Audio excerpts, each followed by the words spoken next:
Hi, good day everybody. My name's Steve Mead, Sales Director of the TMS Group, and I'm joined today for a very special discussion around the self-employed model by four guests who I'm sure a lot of you will be very, very familiar with.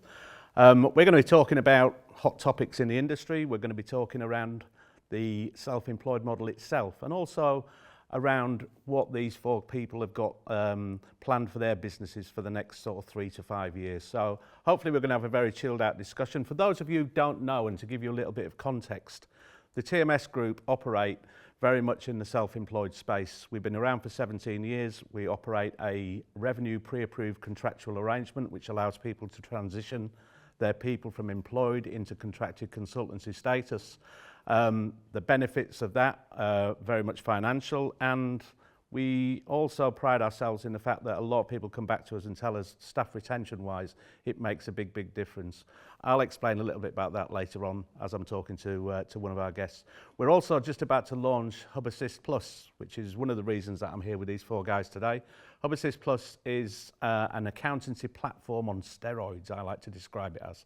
And we're going to have a little discussion about that a bit further down the road.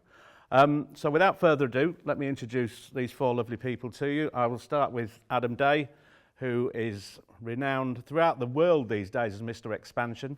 Adam, for those of you who lived under a rock for the last 5 years, is the head honcho of EXP UK. His background in estate agency goes back over 20 years, I believe. He could probably be described as one of the pioneers of the self-employed model when starting his business hatched in 2006, if I'm right. Yep. Since then, he went on stints with Easy Property and with other online platforms, and in 2019, November 2019, took on the role of Head Expansion Officer for EXP UK in this country. As they moved over from the States and the various other places that EXP are represented. Adam, very welcome. Thanks for joining us today. Thanks for having me. Next to Adam, we've got Ben Madden. Ben, who I've known for a good few years, famous for a number of different things, mainly his Pasta Syrup podcast, which has recently been going out. Ben used to own Thorgills in Brentford, a fantastic estate agency, sold out to the Leaders Romans Group about 3 years ago. And since then, he's been concentrating on his Fine Country franchise and office in Chiswick in West London. Ben has got other business interests. He works closely with me at TMS, and we're going to be talking about that a little bit later today. We've got a fantastic team, and he's here to share some of his stories. He also works very predominantly within the Fine Country network, helping other agents and other franchisees. So thanks for coming along today. You're welcome. Thanks for having me. Was that not accurate? No, was that too good? So let me. I mean, well, it's a 9 out of 10. 9 so out of 10. Okay, I'll take I've just got to say, I'm a licensee, not a franchisee. He's a licensee. Because the powers that be will pull me up for not pulling you up. Of course. Fine Country is licensee, not franchisee. My apologies. Beautifully recovered. Thank you. Lee O'Brien. Lee is probably better known, not so much more recently, but in the past as half of the Pink and Black estate agent, David Lee Estate Agents, based up in Bishop Stortford in the Hertfordshire area. Started a business with David Kirby, his partner, some years ago, which I want to talk to you about because I think it's very pertinent when we're talking about people taking a plunge and going down the self-employed route. More recently, this time last year, Lee became the Managing Director of IAD in the UK. IAD, for those of you who don't know, are an international organisation with 18,000 agents in various regions around the world. Lee took on the mantle last July, I believe it was. Yeah, July. Yeah, and they're going from strength to strength, and Lee's going to share a little bit about how they operate and what they do with us today. And last but not least is the lovely Alice Bullard, who is the MD, Managing Director of Nested. So obviously with Alice at Nested, that's 4 of the very big operators in the self-employed models. Alice, after a career in acting actually, where she starred alongside the likes of Danny Dyer in very prominent roles, chose the more glamorous world of estate agency. And 6 years ago she joined Nested, and for the last 2 years she's been at the helm of Nested. Alice, thanks for coming along today. You're welcome. Listen, let's hope we have some very interesting discussion. I'm sure we will. So guys, I'm going to leave a lot of this to you. I am going to obviously talk about your different agencies and where you're going and that sort of thing in the future, but I want to talk first of all about hot topics in the industry. And one hot topic is obviously the property franchise group and Fine Country. And I thought, Ben, who better to ask than you as to, one, were you privy to it? And two, did you see it coming if you weren't privy to it? So I wasn't officially privy to it. There was speculation. Yeah. Nurture Group, which owned Fine Country and the Guild, also has a tech side to the business, so it's relationship businesses, and then it's tech side. And there was talk that Nurture wanted to really be a tech business, so it might be something that's happening. And then it became a pretty poorly kept secret, I think. Yeah. I didn't know about it. Well, that doesn't surprise me, Adam. Adam, you don't, there's lots of things you don't know about. I've seen you on podcasts, but I didn't know about them. Who are they? I guess, you know, like if you're in the Fine Country world or maybe even in the Guild world, it's more important to you. So, you know, these things, you know, you've asked me this question because, you know, I'm part of that network. So that information maybe finds its way back to a few people. But actually, for the vast majority of the network, it was a complete shock. Didn't see it coming, weren't expecting it. Yeah. Yeah. There's a lot being said as well about the price. Mm-hmm. I think what a lot of people don't realise, obviously, it's a licensee model and a subscription model. Yeah. So the £15 million price tag, which I believe is what was bandied about. Certainly, there's a lot of people on social media talking about that and saying, why is it so cheap? Yeah, I mean, it's a lot of noise, isn't it? Yeah. You know, from the experts who know how to value companies that do this in this way. 15 million now, 5 million in a year's time. It's a license model, 12-month notice period. It's not a franchise agreement where you're in it for 5 years. Yeah. So there's a bit of risk, I think, on the part of the purchaser. And so that's gonna affect pricing and strategy.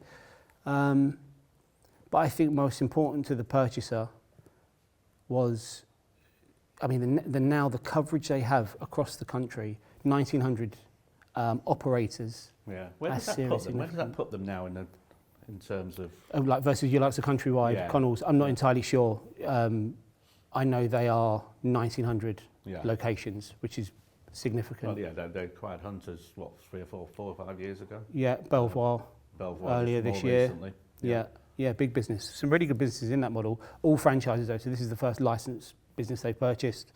Do you think they'll change that? I think, how are they going to change that model from being licensing to franchising? I think they'll put it on the table at some point in the future, yeah. I think it will. So I met with Gareth at our international conference last week. He attended, which, you know, immediately following the announcement of the sale, the purchase, and asked some questions. And for now, everything as is, business as usual. Yeah. But of course, what do you expect? That's exactly what, you know, licensees need to be told. But I guess the opportunity is there's, you know, they're experts in the world of franchising. If you want to look at becoming maybe a Fine Country franchisee that might be on the table in the future. That might create opportunities for you to leverage the scale of the business to get better relationships with suppliers. That as a licensee, you don't get a lot of that. We're our own independent businesses. All our supplier relationships are our own at the moment. Yeah. So yeah, it might be on the table. How do you think Fine Country licensees or guild agents would feel about becoming a franchisee? So I'm not a member of the guild, so I'm not sure how they're. I mean, I think they're just, you know, rolling membership. But from a Fine Country perspective, I think like most things in life, you get people highly opinionated. There'll be a load that are wary of that. As I understand it, a franchise puts more restrictions on you. A license gives you a little bit more room to manoeuvre, and so people like that. But I think, like me, I'm indifferent. Let's see what happens. Let's see what's put on the table. You know, people paying too much, people not paying enough. Very opinionated about things that don't really matter. Yeah. You know, chill out. If it is on the table in a year, we'll see. So you don't think it's a landmark sort of stake in the ground for the Fine Country? I think it's a massive positive. Yeah. Sorry to just. We are now a selection of 200 estate agents in the UK owned by a business that's got huge amounts of experience in helping franchisees, business owners in the estate agency world do well. Nurture Group, we're moving towards tech, and so sort of different direction of travel. So I think this is a really great move where the leadership team is staying exactly as it is, which is positive. I think it's a massive positive. Gareth was asked, and this was the best 30 seconds of the international conference for me. He was asked, is this purchase a big deal? Because, of course, ego kicks in, right? We're Fine Country. Yeah. We're a big deal, right? Is this a big deal, this purchase? And he said in this really matter-of-fact, honest, authentic way, it's important, it's a good deal. Is it a really big deal for us? No, we're a big business now. And I thought that's so refreshing, isn't it? He's just told the truth. Yeah. Loads of people, that's so important. To the crowd. But, yeah. I thought, that's great leadership. So if that's the top of the, top of hierarchy, communicating like that, then we're in bed with good people. I think the economies of scale piece could be really interesting for you guys as franchise licensees. Careful. But that could be a real piece that is what people are potentially crying out for, is to help with these cost bases of these businesses, which is so much pressure, isn't there? Yeah, the usual one was getting bandied around a bit, that every year it's up by 10 to 15%. Yeah. It's not going away. And that's one that people believe with scale you can do a good deal on. Yeah. Talking about Gareth being honest, that brings me on to my next point. We've got an election coming up where honesty is obviously in question quite a lot. It was actually quite funny. Somebody sent me a caption the other day, and it was a wolf stood on its hind two legs, and it was at a lectern, and it was talking to a big bunch of sheep, and it said, "After this election, I'm going to be a vegetarian." You just thought to yourself how appropriate that was. But generally, after an election, we do get a bit of a bounce in the markets. I don't really think. Do you think we'll see the same? Does it matter which shower gets in? To be fair, I don't want to make this a political discussion, but obviously, with an election coming up, people have got their views. But will there be that bounce still? Do you think, or does it matter who gets in? But Adam, let me I was going to pass over to Alice because you did a press release about this, didn't you, the other day? I didn't do a press release. I was on Talk TV with Russell talking that's about right. it. Yeah, well, you're best qualified to talk about this. All the data has shown that, like past elections, 2019 and 15, there has been a bounce. And the data that we've got at the moment kind of suggests a very similar trend to that data back in 2019-15, which is ultimately people aren't really being phased. We knew there was going to be a general election. We knew it was going to happen. I think majority of people thought it was going to be later on in the year. But actually, I think it coincides really nicely with most likely interest rates changing. I don't think that we're going to get an announcement from the Bank of England next month or this month. I think August, is going to be the time where we'll really kind of like start seeing that shift downwards, and we'll start getting the mortgage lenders as well kind of looking at the products that they've got on, which I think hopefully, touch wood, will be really good timing for that kind of September bounce that we get. I don't think it's going to matter who gets in or what the government are, what parties are forming the government, parties potentially. But I just don't think people are that phased, because really, over the last 4 years, we've had a lot of more bigger issues that we faced rather than, a general election that we all knew was coming anyway. So no, I don't think it will affect it. I think August, those interest rates, I think is going to be kind of a bit of a key on whether we're going to kind of see a really kind of nice end to the year. Is my take on it. So sorry, can I ask? You said the data currently looks similar to 19 and 15. In terms of like buyer demand, seller demand, and how that's either gone up or dropped down, we actually seen over the last couple of weeks with our data, we've actually seen an increase in buyer demand, which is the same when I think Rightmove came out. It might have actually been Zoopla. One of the portals came out and said that they saw an increase in like number of buyers and sellers kind of being interested in what was happening in the market in 2015 and 2019. So I think it's quite good that it's a short period of time between announcement and election, because sometimes these things can drag on, and that's when I think in the market it creates that element of uncertainty where we're waiting for something to happen.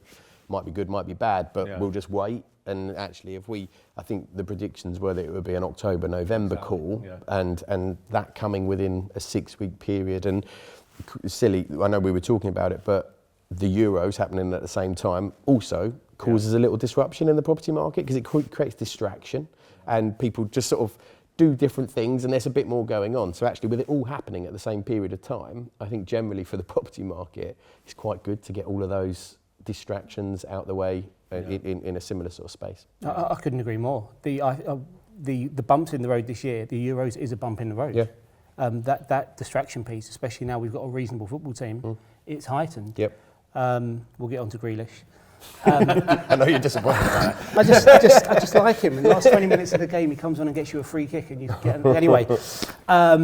But yeah, I completely agree. The bump in the road, the short period of time is brilliant. But also the thing that people aren't talking about, and this does happen in this country, is you see a period of inflation when people go to the pub. Yep. So you think about August, we're going to see maybe a rate drop, but you can expect inflation to just tip up a little bit, which I think will hold off. Yeah. But Depends on the weather. It depends on the weather. If we've got a lovely summer, I reckon the pubs are in for a good season. If it's going to be a washout. yeah, but don't forget, so England's first game is 9 p.m. on a Sunday night. No one's in the garden, everyone's in the pub. True. You know, so timing of the games will be important, but the amount of money we're going to, not that I've, you know, I'm not obsessed with sport, but it will make in equal measure. yeah, I mean, yeah, getting an insight here, but I think that plays a part. So back to your original though on the general election. See, I see this year's general election very differently to 2019. 2019 was a bubble creation period because we were coming to the end of Brexit and there was a lot of hold off there and there was that pent up demand. Then there's a general election announcement and that was a longer period of time than we've got right now. And then we had the Boris bounce, didn't we? Where it really bounced back. I don't anticipate any sort of bounce this time. I anticipate status quo. As Alice pointed out, we've had enough in this country. We've just been battered for the last 4 years. You know, I posted something on social media today. I can't understand how a Prime Minister can say, if you vote for me, I will do this. Well, you're already in the job. Why are you not doing it right now? If politics in this country is farcical. And so I think the general public have come to terms with that. It doesn't matter who's in. If I need to move, I'm going to move. And we're just going to continue as we were. Anecdotally, we're not seeing a massive drop-off in anything. In fact, current month we're in, I anticipate being our best month of the year for under offer so far. I appreciate there's some seasonality to that. Lead levels marginally down, but you know, activity is activity. It's still there. So I don't think we'll get I was told a stat, 30% of sales transactions drop off in the 2 months before a general election. I don't see that happening on the ground. I think people have become pretty apathetic, haven't they, to everything going on within politics in the UK. And I think for that reason, I agree with you. I think the status quo will remain. I can't see anything major happening, can you? No. And the manifestos, like, nothing's wild on property. It's not like, oh yeah, we'll wait for that. Yeah. Like, Exactly. So actually, that's probably played into our favour as well, that it hasn't caused disruption. And okay, we'll wait 6 weeks for the stamp duty to disappear because it's not right. So nothing's been wild in terms of what's been promised. Cool. Okay. Just on hot topics and that, can we talk about fees? Is everyone okay to talk about fees? Because that's something that I'm sort of quite passionate about, and we do a lot of work in our training and that sort of thing around fee levels and that. Why are fee levels so bad in this country? I think didn't you take the blame for this in a podcast a little while ago? You said I'm to blame. Yeah. No, it's nothing to do with me. It's nothing to do with you. No, but why we've obviously been in this race to the bottom for the last 15, 20 years. And in my view, obviously, is that it impacts massively on the type of people that we can get into the industry. Yeah. Because if you think back to 25, 30 years ago, you wanted to be an estate agent. That was a prestige role. That was a prestige job where you could go and get a 25, 30,000 pound basic and earn 60, 70 grand, which 25, 30 years ago was a great income. Now, you know, you want to get into the industry, negotiators anywhere between, let's be honest, 15 grand and 25 grand basics. Commissions are going to take that maybe to 35, 40. It's not, and it's because agents can't afford to pay the rates that were paid before, and that's obviously a reflection of the fees that we charge. Why are fees as bad as they are in the UK? I blame the portals. Do you? Yeah, I mean, if you look back, so I started in '97 and I started at a company called Country Properties. We had a double-fronted office. You know, we had the most number of pages in the newspaper, and I don't want to harp on back to 1997 or go back to those days, but we had, you know, 8 pages in the newspaper, we had the biggest double-fronted office, we had the biggest buyer mailing list, and you had Stevens round the corner, who were tucked in behind the church, tiny little office, no one knew they existed, a tiny mailing list and no buyers, basically. Yeah. So I could go into a living room and say, we're 1.75%, and Stevens were going 1.25%, and the consumer saw value in, or the reason why we were more expensive. We were 1.95, but I was allowed to come down to 1.75. And then Rightmove came along, and I don't want to blame Rightmove squarely for this, but They get the blame for most of them. well, yeah, exactly. But eventually, over a couple of years, I was going into living rooms and consumers were saying, but Stevens are charging 1.25% and they're on Rightmove, what are you going to do more than that? And however much I tried to separate the value, the consumer became attached to the Rightmove advertising. Yeah. And so Stevens were able to come in and it levelled the playing field for all estate agents. That's where it started, I think. I don't think the likes of us, Hatched and Purple Bricks helped particularly, but certainly I think Rightmove just levelled that playing field so that the consumer thought, well, I've just got to get on Rightmove and then the house will sell. Yeah. And then the lack of, I guess, value that we're adding as agents to show them what we can do was also a problem, because we also, or agents, don't want to say us, but agents got lazy with advertising, with marketing, with videos, and that's now coming back. That value add now, I think, is coming back. I think because it's agents returning, are doing presenter-led video tours and, you know, drone photography or professional photography, drone videos, all that kind of stuff. So consumers are now starting to see the value. We're starting to see our commission creep up. You know, from a couple of years ago, it was less than 1%. Was it? And we, you know, we don't dictate. Agents can charge what they like. And that's now over 1.1%, closer to 1.2. Still nowhere near where it needs to be, but I think agents are starting to, and consumers are starting to see the value of what a good agent can offer. Yeah. Do you have a directive with your people, Alice, as to what fees they must charge, or do you? No, we're the same. We don't dictate fees. We have a minimum fee that we charge, which I think you have a minimum fee too. I'm not too sure about you. So we do have like a baseline of what we would need to get from the transaction to obviously cover costs. I wasn't around in the industry at that time, so I can't talk to what you've just mentioned there. I think for me, it's the barrier to entry that our country has as like the profession. I am a firm believer in qualifications within this industry, and that's not, you know, a GCSE in English or maths. That's not what I'm saying. But I think that, you know, I think it's absolutely madness that someone could come out of jail, been in jail for 10 years, and then could go and sell someone's house the next day. Like, effectively, that's what they can do if they want to. So I think kind of the people that we've got kind of coming into the industry that don't have those qualifications, that maybe do just think it's about putting it on Rightmove and picking up the phone. It's not about that. And like I said, I can see with the self-employed model, that bespoke one-to-one service and that value add that our agents are giving, I think is really starting to translate to customers as well. So I think it's moving in a positive direction. I've seen our fee slightly increase over the last 6 months or so too. It's just about getting that messaging across. Ours is around 1.5%. In terms of an average fee over the last 3 months, but I'd probably say 6 months ago it was around the 1.3, 1.35 mark. So it has started sort of steadily creeping up, which I think is positive. But for me, I think it's the quality of and the entry level that you need to be at to come into this industry and offer estate agency services. I think that's what, unfortunately, in the past has kind of pulled it down. Yeah, yeah. When your guys came over from France, and one of the questions I was going to ask you, did they approach you or did you approach them? Whichever, we'll come on to that. But obviously, European fees are very, very different to what they are in the UK. What was their thoughts on? So our business in France averages 4%.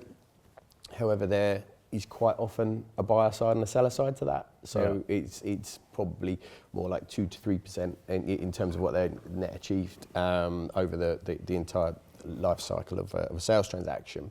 But one of the reasons that they didn't enter the UK before was because they just deemed our fees were just too low. It was just too tough a market to be bothered with, really, in terms of where you're going to put your time and energy and money.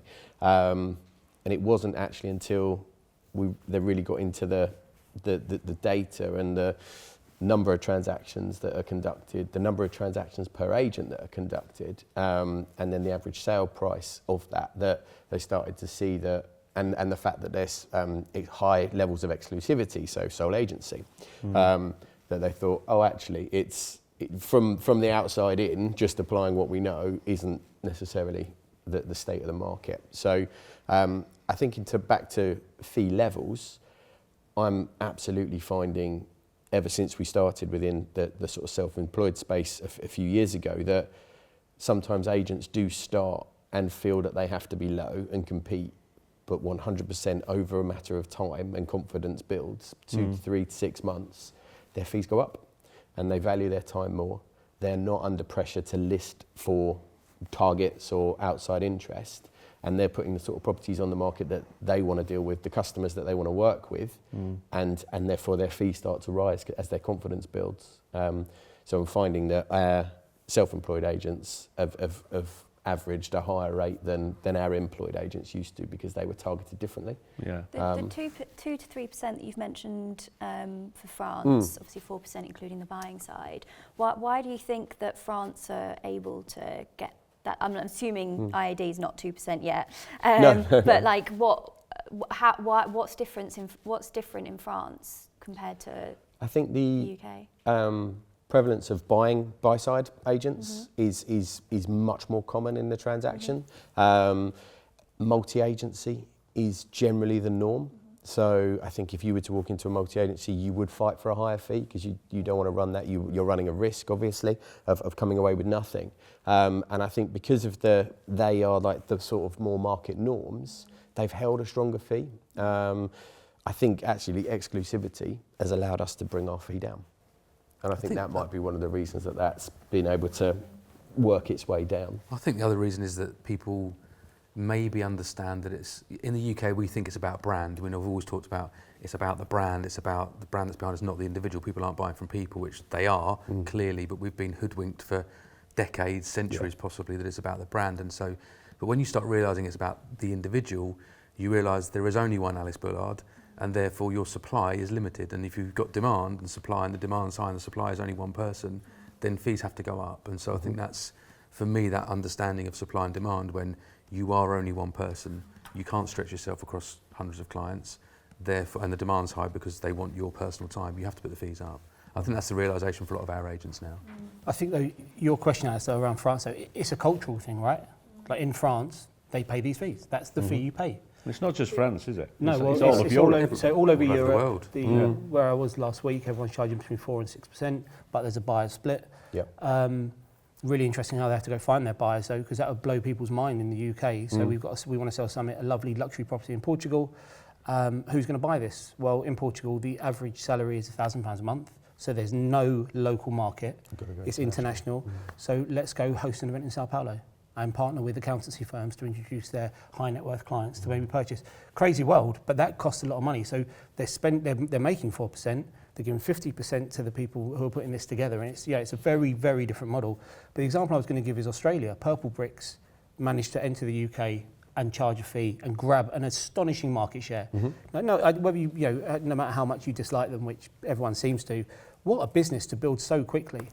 They went to Australia and tried the same model, and they were thrown out of town because culturally the Australian model is, we believe in value, we'll pay for our marketing, we'll pay higher fees, we expect the agent to be world class. So there's an element of I think the consumers in this country, we value quantity over quality. A lot of the time, we're not a consumer culture that goes after the high value stuff. The Primarks of this world exist very heavily in the UK.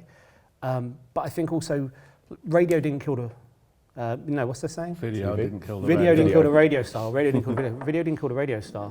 The radio star that survived got on MTV and made a success of that. It's just too easy to blame the portals for me, or the number of agents that are working in the area. Winners win. Like if you believe in your proposition and you've got a good offering and you're good at your job, you'll get good fees.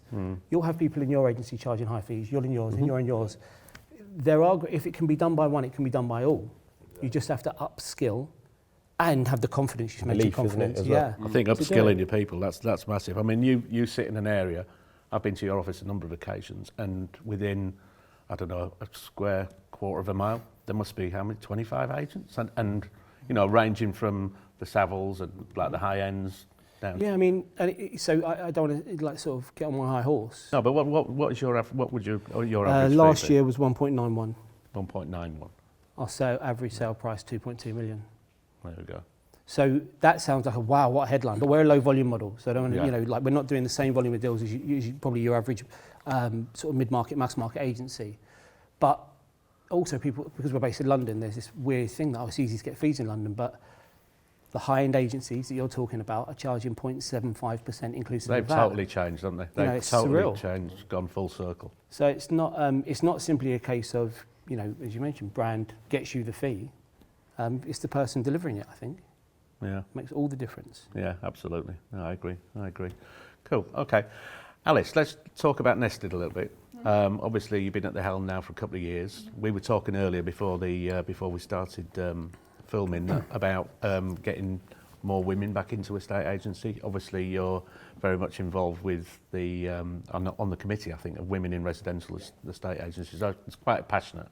You're quite passionate about it. Why do you feel the self-employed model lends itself more to getting some of these great women that have had to take time out, getting them back into the industry?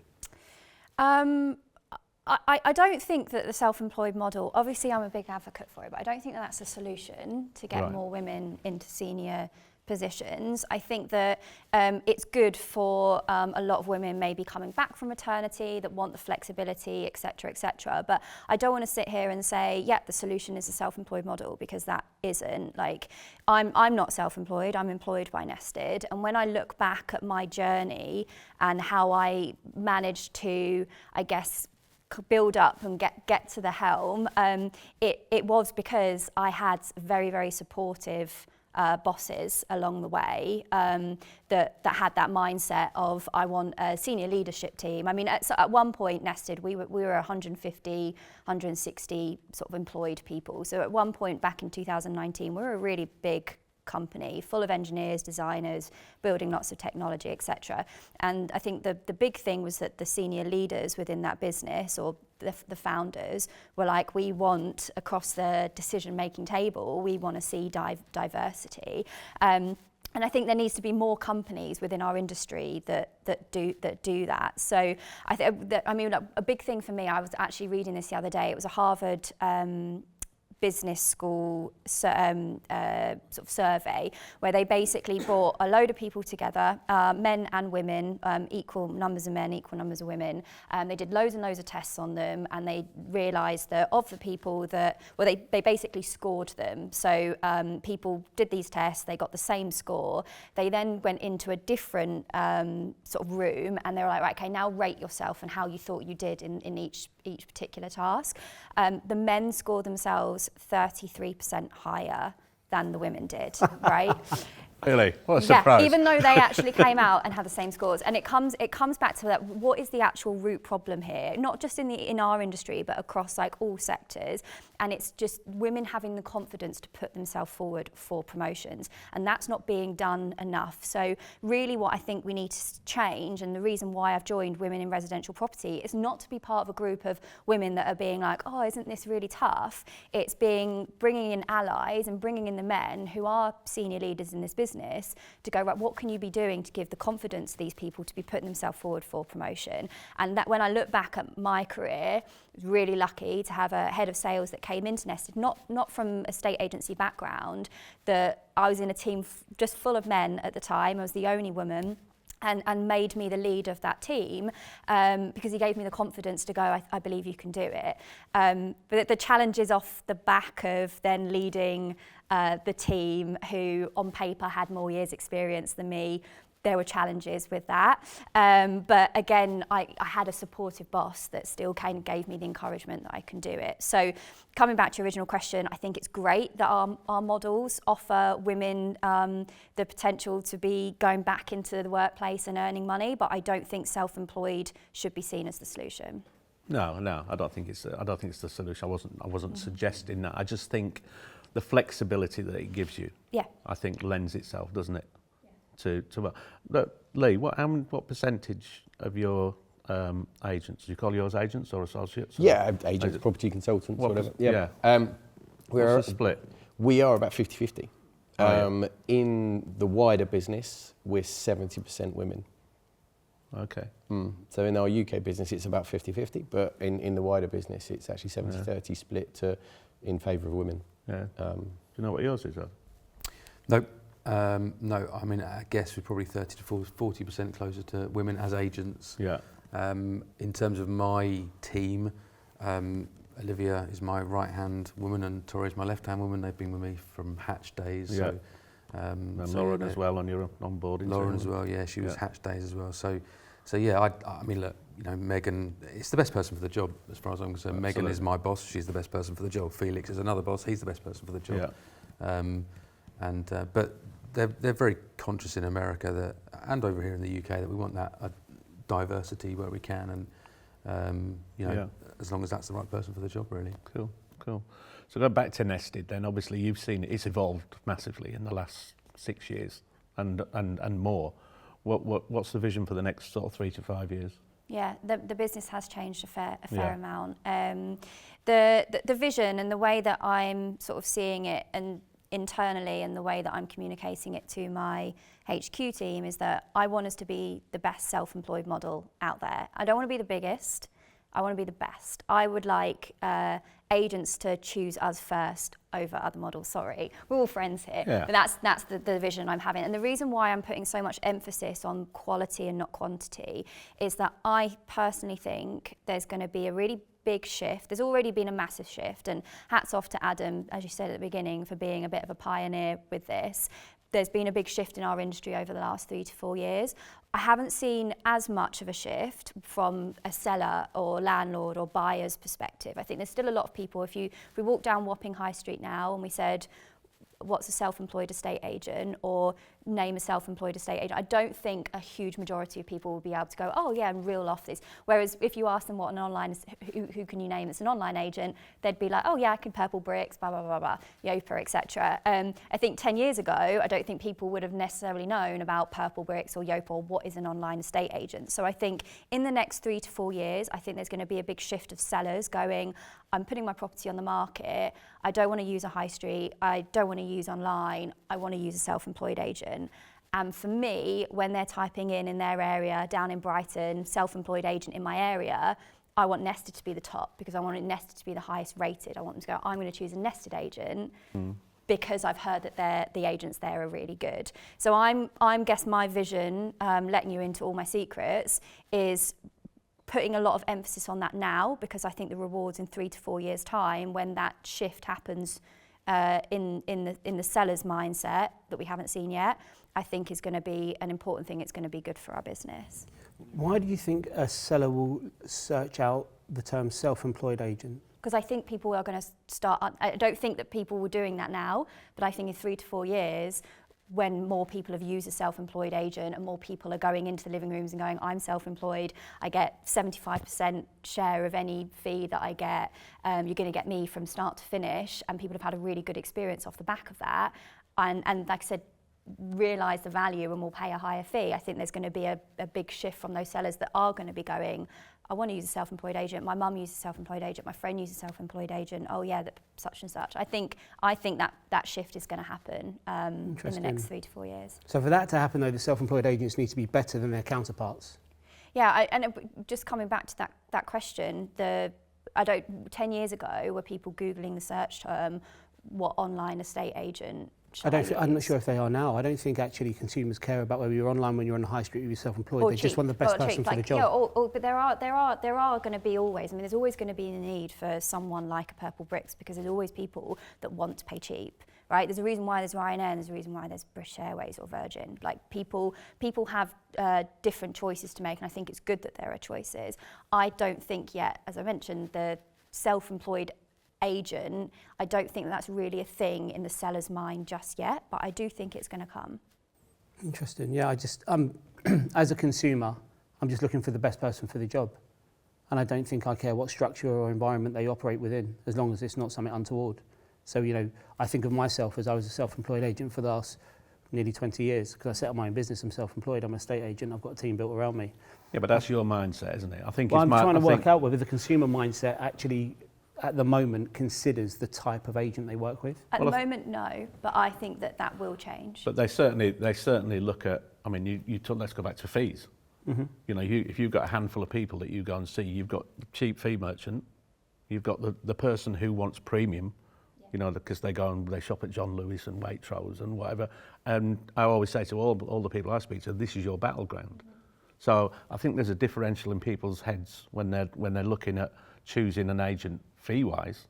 So maybe it's just natural that's gonna happen. Yeah, I think dunno. what you're, because you're in the industry, I think it's probably slightly different, or the way that you're coming at this and you're thinking about it is slightly different to the average Dave Jones that lives in Rickmansworth, for example. Yes, I would say the 'Cause exact same about you. Yeah, but I think I think a lot of these big corporates are, again, focusing on branding. It's all about like their brand and their name. I think that shift, that we're talking about it a lot in the industry at the moment, that personal branding shift. It's more about the individual and the person rather than the brand across the door. And I think the brands, the big corporates not putting their agents front and centre. I think we're kind of saying the same thing. I just think that the sellers are going to go like, I want a personal agent. Maybe it's personal, maybe it's the personal agent, it's not self-employed, and maybe that term changes slightly in our industry. But I don't think that the sellers right now are thinking about that. I don't think they're going, you know, I want one person to lead me right through the transaction. I'm buying into the individual and searching a self-employed estate agent. I just don't think that that's happening. I mean, I like where you're going. It sounds like Nirvana, though, in terms of what the consumer's going to want. I think you're giving, unfortunately, the consumer more credit than they do. What they're looking for is the best agent in the local area to get the best price in the quickest possible time. It might be a corporate. More often than not, I find it's a really good independent. Yeah. In the future, it might be a self-employed agent, but it's not about the personal brand or the business brand, or it's about who's the best. Who's the best for what I want done? And I don't think they're going to search out, so I want the best, but it turns out that I'd rather work with a self-employed agent. The best is this guy over there or whatever it might be. I think they're always going to look for the best agent to service their needs, unless it becomes a moral conversation where they want to work with a self-employed agent for a particular reason. You know, I like the idea of giving all the commission to a self-employed agent. There might be a bit of that, there's a market for that. Yeah. But I just think the consumer is always looking for what service their needs better. And it's where we're a long way from culturally shifting, because we talk about corporates a lot, but I think the best agents in the country are independents, personally. And that's just an opinion. And I think they make up the vast majority of agents in this country. So to pull the business away from those guys, I think is going to be really, really challenging. And to make it a search term or something people look for, looking for self-employed agent rather than the best independent that's been in the town 30 years. It drives all of us around the bend because they still don't charge great fees, even though they've been there for 30 years. There's a marketing and brand positioning point, really, isn't it? I suppose, in terms of how we're positioning our businesses to promote our agents, and the same from your side, it's to present the benefits of using us. So the story hasn't changed. It's just how we're presenting ourselves to the customer to make sure that they see that using us, whether it be independent, wholly owned, broker style, is of benefit to that consumer. Well, listen, you think about what the consumer expects. In the last 20 years, that's changed massively, no matter whether you're talking about buying a house or whether you're talking about ordering a car, which just changed massively as well. You know, who'd have thought that, you know, you order your car online now and it gets delivered on a trailer. You know, you used to go and test drive it, and people's mindsets are very, very different. Yeah, and that's, like I said, that's the bet that we're taking. I'm kind of taking that bet. I'm going, in 4 years' time, when people are Googling and trying to find who the best agent is in their area, I think they're going to be much more aware of self-employed agents. And I'd like to think that it's going to be a case where Nested are generating, because off the back of our really good quality agents, we are generating a lot more leads for our agents that are on our platform, because we put so much emphasis on customer experience and really good quality agents. Okay, cool. Adam, let's... Alice is talking about, obviously, you know, she wants to be the best, not necessarily the biggest. By far and away, EXP are the largest self-employed agent in the or self-employed agency model in the UK. The main reason I wanted you here today was to talk about the rollout of the new model where you're taking on whole agencies powered by EXP. And we have discussed this before, so I'm not being controversial, but whilst you've got now 600 agents, we're talking? Approaching. Yeah. Over the years, or over recent years, there's been a lot of negative talk about the churn and about the support that the revenue share and the recruitment side of things, the lack of support that people get. I think in this sort of environment, it's only fair to allow you to comment on that on those negative remarks. I mean, what are your thoughts? And also as well, I'm very much minded that a lot of this comes out of jealousy. You know, people in the UK would love to shoot people down, but you know, there has been a lot of negative stuff around the churn and the amount of agents coming and going and that sort of thing. What's your thoughts on that? I mean, I don't know what everyone else's churn is, but if our churn was ridiculously high, we wouldn't have 550 plus agents in the model. I mean, typically, and you know, this is not hard and fast, and we have a third of agents who absolutely go out and are earning hundreds of thousands of pounds a year. Yeah. We've got a third of agents who are earning a bit more than they used to earn, or about the same, but don't work as many hours. Yeah. And we've probably got about a third that struggle and leave. We did some research about a year or so ago, and of the agents who left, 70% of them left within the first 6 months. Right. So they got to a point where they just go, shit, you know, I'm as far away from a paycheck as I've ever been. My marketing isn't really landing. I'm not getting consistent level of phone calls. So we put some stuff in place to help with that. Yeah. Basically managing expectations and saying, look, at month 4 or 5, you're going to want to press the eject button. Don't carry on. And so we've seen that number's fallen, not significantly, but it's started to fall over the last year or so. But yeah, look, and the recruitment model is the recruitment model. We don't have a recruitment department. We don't use recruitment consultants. But every business in the world has to grow through recruiting people, humans of some description. And so we just decide to keep that money in and give it to the agents. The support thing, I would disagree with. I mean, again, you know, the numbers, I don't know if Alice will share hers or Lee will share his or anyone else of that churn, but, you know, I don't think anyone's ever seen anything bad on LinkedIn of the agents that have left. No, I just wondered with the sponsors and the recruitment side of things, and that's what I'm referring to. Do the sponsors pay as much attention to the people that they're bringing on, that they're introducing, as they should do? Yeah, some do and some don't. Right, Yeah, some do and some don't. Some are experts at bringing agents in. I mean, what we find as well is that the agent that you bring in, if you're the sponsor, you tend to have to spend a lot more time with them for the first 6 to 9 months than you do thereafter. You know, that's just part and parcel, because people get used to it and they don't need as much help. But so some sponsors are better than others. You know, that's just the way it is, and the way it'll continue. But as I say, you know, everyone has the same equal opportunity. We don't do deals for anyone, and people can see that, you know, people like Tony Rubio, you know, are doing over 350 grand a year in gross commission income. So if Tony can do it, you know, then anyone can, or not just Tony, but multiple other people. We've got dozens and dozens of people with over 100 grand pipeline, and it's really the application and the attitude of the agent, and that's the common denominator of agents that struggle. Is their attitude and application, really, more than anything else. Okay. And that's a mindset thing, which I think is difficult for us to train. You know, we can help with that. You know, we talk about having an Olympic mindset in EXP. We say you've got to have a 4-year vision, 4-year mindset, because it doesn't happen overnight. And that's partly why we've got Steve Backley and Roger Black as ambassadors, because they're Olympians. So we play all of that, but if people can't get their heads around that and don't have that mindset, then they're going to struggle, I think. Yeah. Okay. I think we talk a lot about, you know, the great thing about being self-employed is that you don't have a boss that's calling you on a Friday being like, why are your numbers down? And that's actually, for a lot of people, you know, it causes a lot of people stress if they're not hitting their targets. It causes them things to do, like lower their fees, etc., etc.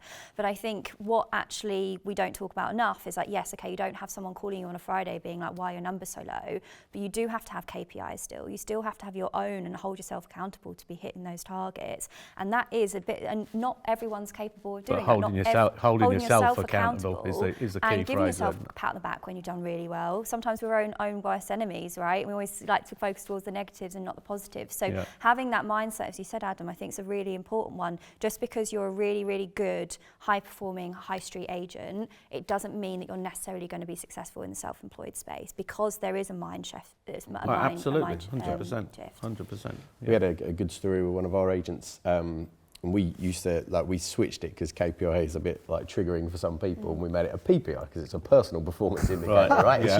You've made the choice, all right? Yeah, nick that. So a PPI. But what she did, she had a little whiteboard in her kitchen, and she'd written her numbers on it for the month. And when her husband used to get home from work, he'd be like, oh, hold on a minute. So all of a sudden, she's got this new boss out of nowhere. But like you say, it's accountability, and I think you have to agree to be held accountable. Absolutely. But I think that's where a sponsor, a mentor, whoever's working alongside you in the business can be really, really impactful. Yeah. To go, look, hold on a minute. You were going for 5 this month. How are you getting on with that? And how are you moving towards it? Are you sticking to the basics of how you're going to go about prospecting and networking to generate those opportunities, to create those listings, and having a grown-up entrepreneurial conversation with your sponsee, mentee, or whatever. Whatever it is. But I think that relationship between mentor and mentee is vital in this world. You are independent. Okay, let's be very transparent now. I'm going to ask you two. So Adam's been honest. What do you think? What do you expect the churn to be with your people? About 20-25%. Yeah. Mine's 20. 20. Yeah. Okay. And so like yeah, Adam not said, massive it's difference. absolutely I right. have had like quite a significant amount of growth though over the last 6 months of agents. So that's just one thing to consider, is that they haven't quite. I agree with you. I always say month to my team, month 5 is the month we need to be, calling those agents and being like, how can we help? Yeah, because it's you can see you've been working your arse off, getting to that stage you haven't quite seen those commissions come through, and that can be really quite hard and tough. Yeah, fair comment. Adam, going back to you then, as I say, the main reason I wanted to speak to you today was the rollout of EXP agents powered by EXP, or whole agencies powered by EXP. That was about 6 months ago. I think the first ones came aboard. Obviously, we've been involved with you in trying or helping in relation to, I suppose, the biggest challenge I think you were finding was transitioning the whole team of people from employment into self-employment. How's that going now, and where do you see that going? I mean, has that got legs?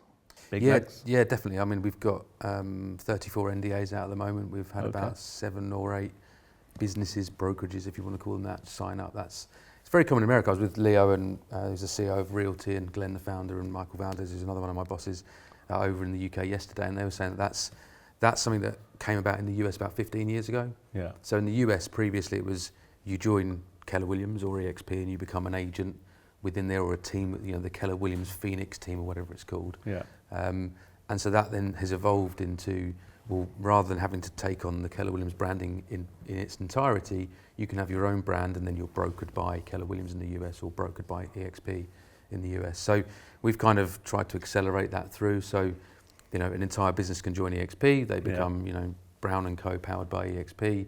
We pick up all their fixed costs apart from their office. We streamline their costs, and we de-risk their growth basically. So we help them to grow more quickly. So I think there's a huge opportunity. It's very common in the US for a mum and pup brokerage to join EXP. So with 1, 2, 3, 4, 5 agents, and they keep their brand. More recently, it's been common for huge brokerages to join EXP. So there's a guy called Michael Bean, and I think he's Colorado. He had 600 agents under the Bean Group in Colorado, and he's now moved his entire business to EXP in the US. Not all 600 agents moved over, but 500 plus did. Really? And now he's the Bean Group powered by EXP or brokered by EXP over there. So we're just trying to replicate that, and the whole premise is that we help independent agents to streamline their costs and grow more quickly, and we want to work with those guys, and rather than try and destroy the industry like a certain purple brand wanted to do, we want to try and work with the industry. And we're massive believers. I'm a massive believer now, and I wouldn't have said this 7 or 8 years ago, in the self-employed model, and agents being masters of their own destiny and creating a future that they can through the amount that they get paid on being self-employed. Fair enough. Good stuff. Ben, let me come to you, because you obviously sit in a slightly different space to these 3 guys. You've got a traditional high street agency office, but you work as a licensee with Fine Country, who are obviously typically look at an associate model for people. So you've got a bit of a hybrid. You've got a little bit of everything, because you've got that associate model, but also all your office-based staff are on with TMS with us on our platform. What made you sort of decide to go down that route? The hybrid route? Well, the all of little bit of everything, and specifically the TMS side of things. I guess there's a little bit of circumstance about it. Yeah. So when we exited previous business, we retained this commercial unit because it's premium location, good fit for Fine Country. we brought across some of that team into the Fine Country model, and they're our traditional high street team, so employed agents, if you like, via TMS, that sort of model. And that was our core team covering a decent patch in West London, and then we've expanded via the associate model. So we now cover 13 postcodes around South West London and North Surrey, and so we've got associates, self-employed associates, partner agents we call them. Everyone's got different. Everyone's got something, haven't they? Yeah, I mean they're called partner agents while I'm on camera, but you know, if things aren't going well, we get that call on a Friday night. Yeah. But yeah, so we expanded because we'd seen other agents around the country use that model for expansion, and I think it's quite low risk, it's quite low cost, it's quite attractive because of the fee point and the property values that we work on. So we're able to attract really good caliber agents. And so that's worked for us. And we've now got what I guess you would call a traditional business, in that we pay a extortionately high rent and commercial rates to be on the high road. And you know, we utilise that space, I think, effectively. But is it really essential in a estate agency nowadays? If a estate agency didn't exist, if we invented it sitting here today, would you invent it with a high street office? Probably not. Probably not, no. Would you? No. But we like having it.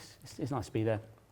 And then, so from a TMS perspective, all of our core team on the TMS system, it's been brilliant.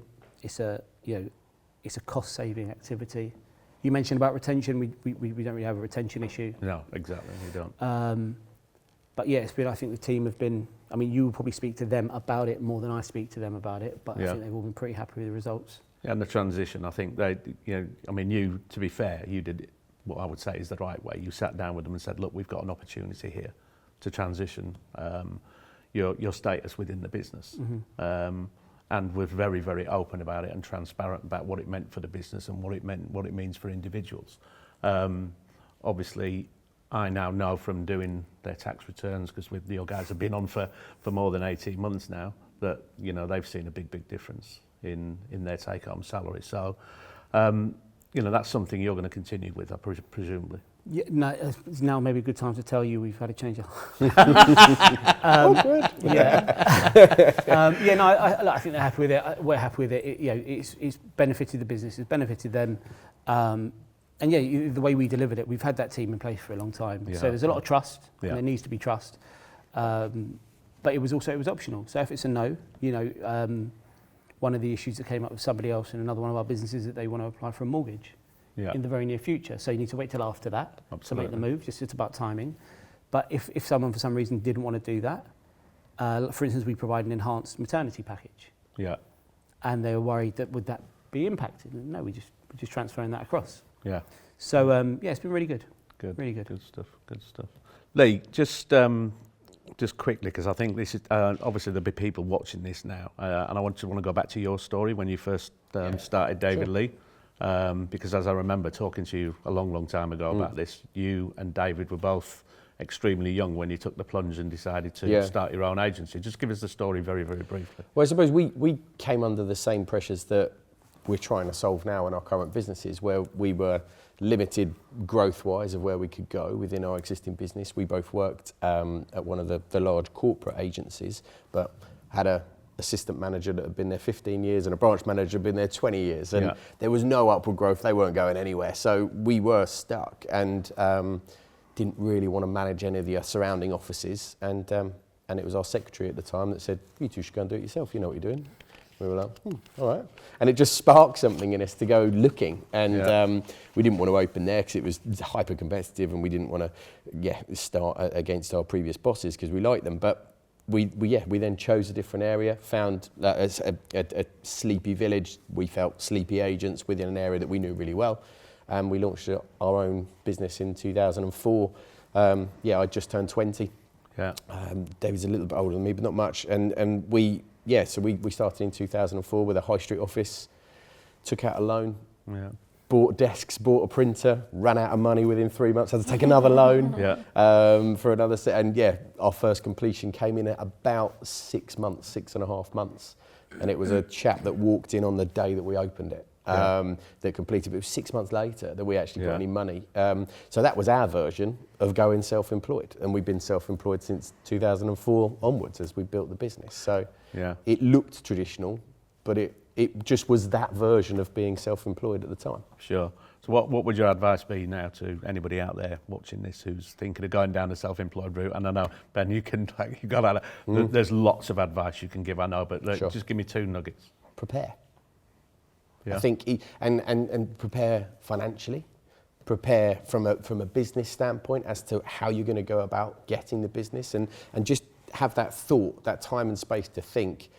Can I go and get my own listings, and can I go and generate my own business? Yes, I might be able to convert in the living room, but if I've not created a valuation for myself in the past 10 years, I've just fulfilled diary appointments, then maybe you need to have a look at the step before it, because you are expected to cover from cradle to grave. You've got to do it from end to end. You've got to be able to create the opportunity and seal the opportunity and hand the keys over at the end. So just prepare in terms of your thought process to, yes, you do have to get back to doing that to create the opportunities for yourself, and prepare financially to make sure that you have that ability and that runway ahead of you, because the minute that you start focusing on the money, you come off focusing the important basics that help you build that business and generate the new life that you want to step into. So preparation really for me. Fair enough. Adam, got anything to add? Have a why. Really discover your why. It's kind of touching on what Lee just said there, but just having a why and understanding what your goals are and what that why is. It's much bigger than just, earning lots of money. People have got bigger whys, but also copy others. We've laid the crumbs. We've follow the process of what others have done to succeed, and you should have no problems. Alice? I think everything they've just said is absolutely accurate. I think research, there are, luckily for a lot of people now, there are options, different options. What one model may suit one person, it won't suit the other. So do your research, financially prepare. I think the biggest thing is, again, there's going to be a big shift, even more so in the next 3 to 4 years. If you're not considering about being self-employed now, still put a lot of focus on your own personal brand, building your social media, because I think as and when or if you do make that jump, I think you're basically going to be light years ahead if you don't start doing that now. So if you're part of other organisations, be really kind of focusing on you as an individual and making sure your name and reputation is getting out there. Okay. So before we finish, just indulge me for 1 second. I just want to talk about Hub Assist Plus, which is obviously what we're launching anytime soon, which I've spoken to all of you about. The onboarding process that you've all got, I'm sure, is similar but very different.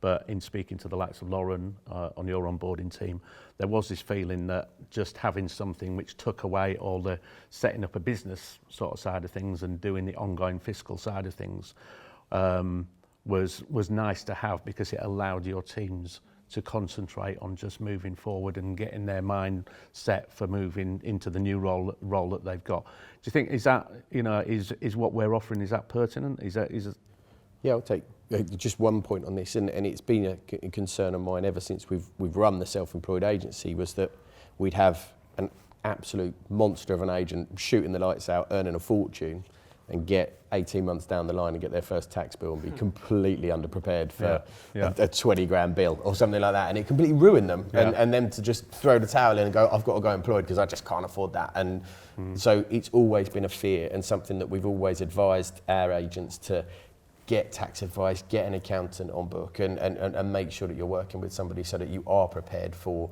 what's coming down the road for you. But from what you guys have put together with Tax Assist, I think it's affordable. Hub Assist.